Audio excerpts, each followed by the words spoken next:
प्यारे दोस्तों, इस वीडियो में हम जानने वाले हैं कि करेंट अकाउंट खुलाने के बाद करेंट अकाउंट में आपको कितने फी और चार्जेस लगेंगे।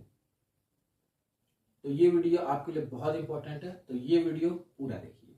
और अगर आप करेंट अकाउंट खुलाने के बारे में सोच रहे हैं तो free current account opening checklist है, उसका लिंक डिस्क्रिप्शन है, वहां से आप ले लेंगे। तो चलिए अब इस वीडियो को शुरू करते हैं।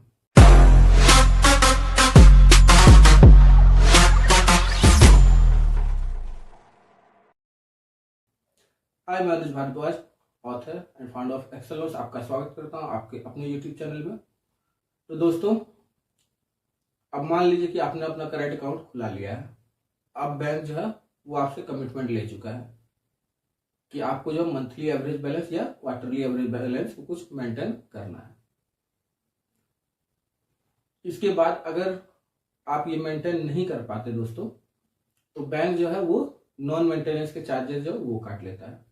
तो सबसे पहला चार्ज तो ये हो गया आपका। इसके बाद प्यारे दोस्तों, अब आगे बढ़ते हैं। हर महीने जो आपको एसएमएस अलर्ट के चार्जेस देने हैं, जो कि आपके लिए इंपॉर्टेंट है। अब इंपॉर्टेंट क्यों है?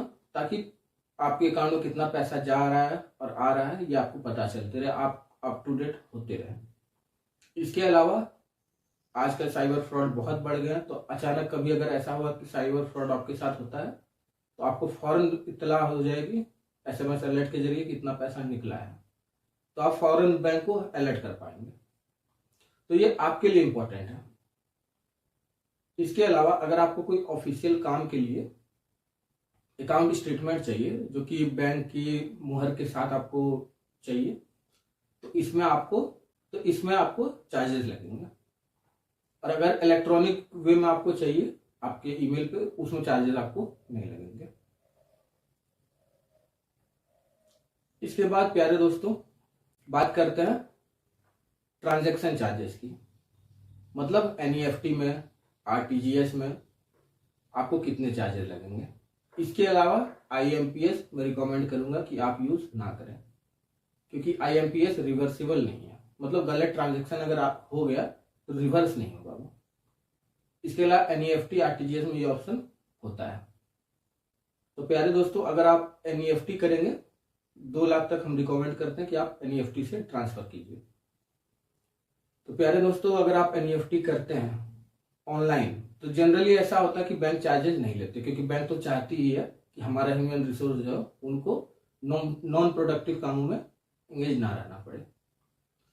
इसके अलावा प्यारे दोस्तों, अगर आपको आरटीजीएस कराना है और ऑनलाइन आप करेंगे तो उसमें भी आपको चार्जेस नहीं लगेंगे।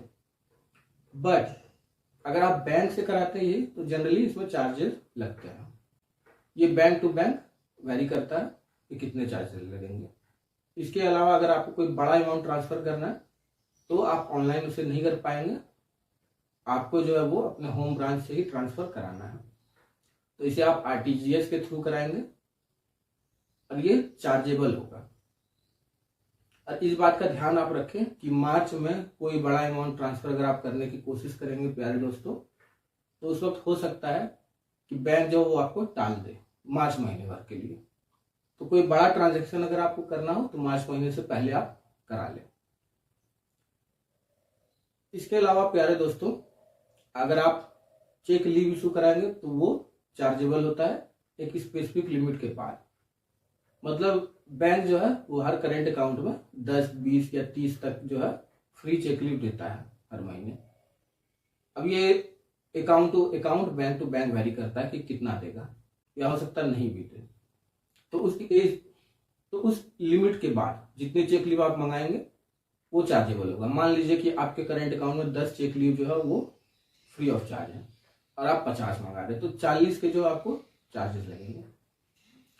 इसके अलावा डिमांड ड्राफ्ट या पे ऑर्डर, तो कुछ करेंट अकाउंट में ये चार्जेबल होता है, कुछ करेंट अकाउंट में ये डिस्काउंटेड होता है, कुछ करेंट अकाउंट में ये फ्री होता है। तो bank to bank, current account to current account vary करता है। इसके अलावा डेबिट कार्ड हर करेंट अकाउंट में नहीं मिलता है। अगर आप डेबिट कार्ड लेना चाहते हैं तो सबसे पहले ये पता कर लें कि आपके अकाउंट में डेबिट कार्ड चलेगा कि नहीं चलेगा। तो अगर आप डेबिट कार्ड मंगाते हो सकता है कि पहला ईयर वो चार्जेबल नहीं हो, इसके बाद जो है ईयर ऑन ईयर चार्जेबल हो। इसके अलावा अगर डेबिट कार्ड खराब हो गया, एक्सपायर नहीं हुआ लेकिन खराब हो गया, तो आप उसे रिप्लेस करा दें तो उसके चार्जेस आपको होंगे। इसके अलावा जब डेबिट कार्ड रिन्यू होगा उसके चार्जेस होंगे। तो ये बेसिकली मैंने आपको बता दिया कि कौन कौन से चार्जेस आपको लगेंगे। इसके अलावा कोई कोई बैंक करता है कि कंसोलिडेट चार्ज ले लेता है, एक ही बार में जो चार्जेस को लेने होते हैं हर महीने वो ले लेता है सीधा सीधा। इसके बाद कन्वर्जन फी की बात करते हैं। मान लीजिए आपका करेंट अकाउंट है, उसमें फॉरेन से कोई करेंसी आ रही है, तो उसे कन्वर्ट करना होगा बैंक को इंडियन करेंसी में, तो उसमें बैंक जो ये फी ले लेती है कन्वर्जन का।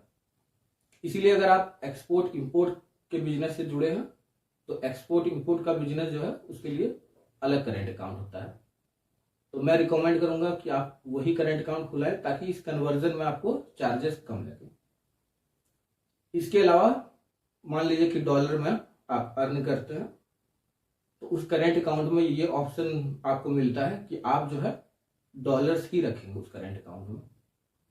तो इससे क्या होगा कि करेंसी में जो फ्लक्चुएशन होगा उससे आपका बिजनेस बचेगा, क्योंकि अगर आप एक्सपोर्ट इंपोर्ट कराते हैं, डॉलर की वैल्यू जो है वो कम ज़्यादा हो रही है हर रोज, तो उस फ्लक्चुएशन से बचने में आपको मदद होगी। तो इसमें कन्वर्जन में चार्जेस जो है ये आपको कम लगेंगे, तो बिजनेस जो वो प्रॉफिटेबल होगा। इसके अलावा भी कोई चार्जेस होंगे जो कि हो सकता है कि मुझसे छूट गया हो।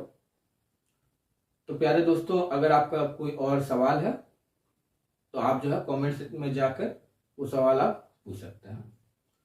और अगर आप करेंट अकाउंट खुलाने के बारे में सोच रहे हैं तो free current account opening checklist है, उसका लिंक डिस्क्रिप्शन में, वहां से आप ले लें।